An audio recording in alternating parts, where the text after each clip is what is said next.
Shah Mahmood Qureshi, doctor Yasmin Rashid, senator اعجاز چودھری، عمر سرفراز چیمہ اور میاں محمود الرشید کا کوٹ لکھپت جیل سے خط۔ تاریخ 23 جون 2025۔ پاکستان میں جعلی جمہوریت کو ایک اور کاری ضرب کا سامنا۔ خواجہ آصف نے ہائیبرڈ نظام سے متعلق جو بیان دیا وہ جمہوریت کی توہین کے مترادف ہے۔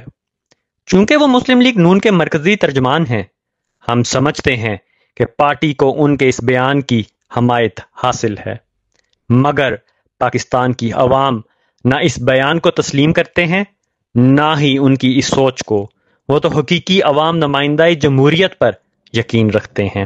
8 فروری 2024 کو پاکستان کے عوام نے پاکستان تحریک انصاف کو واضح اور دو ٹوک مینڈیٹ دیا، لیکن اقتدار کی ہوس مسلم لیگ نون پر اس قدر غالب آئی کہ الیکشن کمیشن اور نگران حکومت سے ملی بھگت کے ذریعے فارم 47 کی بنیاد پر ایک جعلی حکومت تشکیل دی گئی جسے ہائیبرڈ حکومت کا نام دیا گیا۔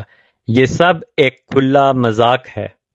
اور جیسے یہ توہین کافی نہ تھی، وزیر اعظم اور ان کی فارم 47 حکومت نے عجلت میں امریکی صدر کو نوبل امن انعام کے لیے نامزد کر دیا، اور اگلے ہی دن اسی صدر کے حکم پر امریکہ نے ایران پر بمباری کر دی۔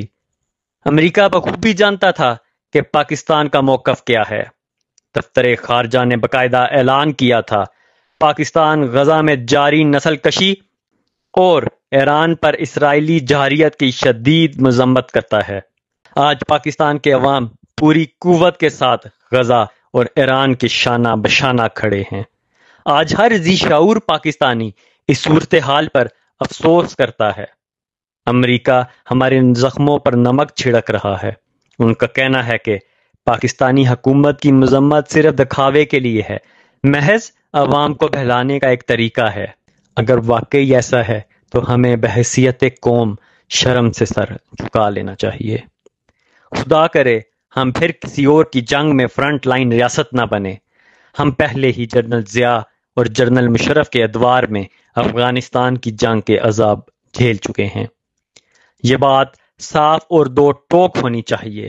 ہم غزہ اور ایران کے عوام کے ساتھ کھڑے ہیں۔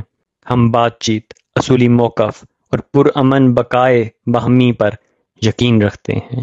دستخط کنندگان: شاہ محمود قریشی، ڈاکٹر یاسمین راشد، سینیٹر اعجاز چودھری، عمر سرفراز چیمہ، میاں محمود الرشید۔